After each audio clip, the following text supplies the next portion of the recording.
Hi friends, 26/2/2024ರಂದು Karnataka ಲೋಕಸೇವಾ ಆಯೋಗದಿಂದ ಈಗ ತಾನೇ ಒಂದು 384 KS ಹುದ್ದೆಗಳಿಗೆ ಒಂದು ಅರ್ಜಿಯನ್ನು ಆಹ್ವಾನಿಸಲಾಗಿದೆ.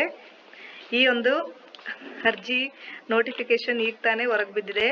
ಒಟ್ಟು 384 ಹುದ್ದೆಗಳು. ಅದರಲ್ಲಿ ಗ್ರೂಪ್ ಎ ಹುದ್ದೆಗಳು 159, ಗ್ರೂಪ್ ಬಿ ಹುದ್ದೆಗಳು 229. ಒಂದು ಅರ್ಜಿ ಸಲ್ಲಿಸಲಿಕ್ಕೆ 4/3/2024ರಿಂದ 3/4/2024ವರೆಗೆ ಕಾಲಾವಕಾಶವನ್ನು ನೀಡಲಾಗಿದೆ.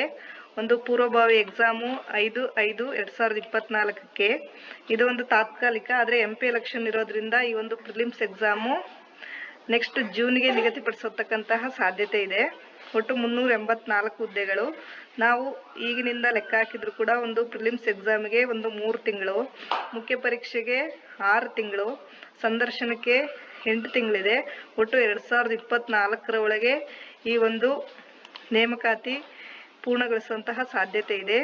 ಎಲ್ಲರೂ ಕೂಡ ಚೆನ್ನಾಗಿ ಓದಿ, ಯಾರೆಲ್ಲ KS ಹುದ್ದೆಗಳಿಗೆ ತಗೋಬೇಕು ಅಂತ ಸುಮಾರು ದಿನದಿಂದ ಪ್ರಿಪೇರ್ ಆಗ್ತಾ ಇದ್ದೀರಾ, ಅವರಿಗೆಲ್ಲ ಆಲ್ ದಿ ಬೆಸ್ಟ್.